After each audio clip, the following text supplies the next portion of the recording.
Okay, in this video we're going to be looking at how the RBA has used monetary policy since 2012 and the particularly expansionary stance they've taken in that time. So in 2012 the RBA loosened monetary policy from 3.75% and then to 3% by December. So throughout that period they loosened it by a total of 75 basis points. Some of the reasons for that is we did have quite low inflation during that time. So underlying inflation was within the 2 to 3% range. We were also experiencing a weak global environment still, and low consumer confidence, and a particularly weak housing market in that time, as well as the terms of trade falling as well.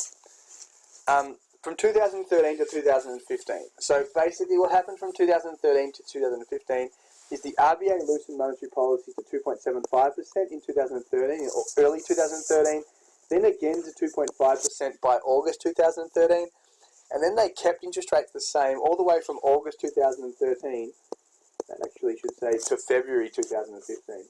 So for a successive period of 18 months, from August 2013 to February 2015, they kept interest rates exactly the same. Their reasons for loosening monetary policy initially were still slow growth in China and a weak terms of trade. There was relatively weak consumer confidence in Australia, and commodity prices declined significantly throughout that period. There was also higher unemployment than we wanted, and growth was below trend. Another reason why they were continuing to lower interest rates in 2013 is that the government was pushing towards fiscal consolidation, so they were being a lot more conservative and they were being a lot more contractionary in essence, and that forced the RBA to have more of an expansionary impact and employ a more expansionary stance. Having said that, the main reason why the cash rate stayed at 2.5% for so long is that the RBA were worried about rising house prices.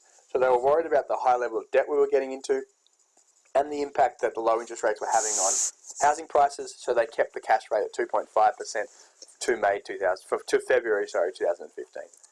In 2015, they lowered the cash rate twice, once to 2.25% in February and then to 2% in May. And then throughout this year, they've lowered the cash rate twice again, 1.75% in May, and then again just a couple of days ago to 1.5%. So what they're basically saying is that they're starting to recognise that the economy needs significant stimulus, and that their lowering of the cash rate is not having the impact that they would like it to because of deleveraging and because of the banks not passing on the full amount. So they're being even more expansionary to try and stimulate growth in the economy. So the main reasons why for our current really expansionary stance in 2016. The reasons the cash rate's down to 1.5%. So these are the things that are a lot more current, a lot more relevant, and is a lot more important, I suppose, than what was going on 5-6 years ago. So weak commodity prices. Commodity prices aren't falling still, but they're still relatively weak. Is one factor which is causing less income, less profits in the mining sector. Significantly spare capacity in our labour market. So we talked about the high level of underemployment, and that's leading to slow real wage growth. There's slow rates of global economic growth, which is hurting our exports and hurting our growth as well. So they're basically the three key things. Relatively low commodity prices, spare capacity in the labour market, and slow rates of global growth. And that's led to unemployment above our goal of 5%, headline inflation at only 1%, and underlying inflation still being well below our target. Another thing that's hurting is still that idea that the government's still focusing on fiscal consolidation, so that's forcing the RBA to be more expansionary. The tightening lending standards by APRA and ASIC have made it harder for people to get loans, which means that the cash rate has to be lowered more to give people more opportunities to get a loan, so to sort of negate the impact that they're having. And higher labour force underutilisation, which kind of fits in with this higher spare capacity. And low consumer and business confidence.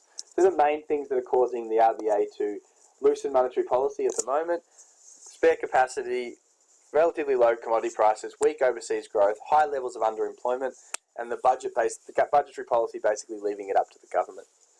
In terms of things that may potentially lead to higher interest rates in the future, and these aren't too strong at the moment, but the low exchange rate could cause some inflationary problems.